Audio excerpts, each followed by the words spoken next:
Divisions over migration marred a show of unity at an EU summit on Thursday, after Germany and Italy hit back at plans that could spell the end of mandatory refugee quotas.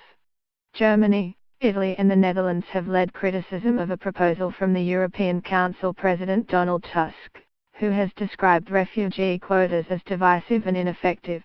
Greek Prime Minister, Alexis Tsipras, whose country has struggled to manage large numbers of refugees and migrants, criticized Tusk's comments as aimless, ill-timed and pointless. Arriving at the EU summit in Brussels, German Chancellor Angela Merkel said there cannot be selective solidarity among EU member states. Germany gave refuge to more than 1 million asylum seekers in 2015 and has been championing the policy of sharing refugees through quotas, when numbers could overwhelm over other countries. We need solidarity not just in regulating and steering migration, Merkel said, but we also need internal solidarity.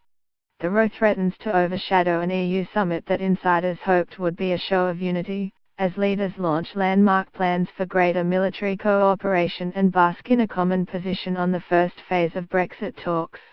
Only 3 countries, Hungary, Poland and the Czech Republic, came out in favor of Tusk's plan ahead of the summit. Slovakia, the other member of the Visegrad Quartet, which recently held the EU's rotating presidency, did not side with its neighbors. The Czech Republic's new Prime Minister Andrej Babiš said any attempt to impose nonsensical quotas in a majority vote would only widen the divisions in the EU. It won't happen. Poland's new Prime Minister Mateusz Morawiecki said he was happy that Poland's opposition to allowing refugees into Europe seemed to be gaining more acceptance.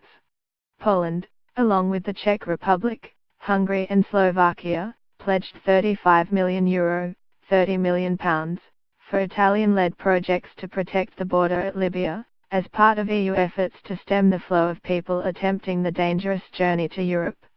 Italian Prime Minister Paolo Gentiloni welcomed the financial contribution but said the 4 countries still needed to accept refugees. We will continue to insist that a commitment on the relocation of refugees is needed.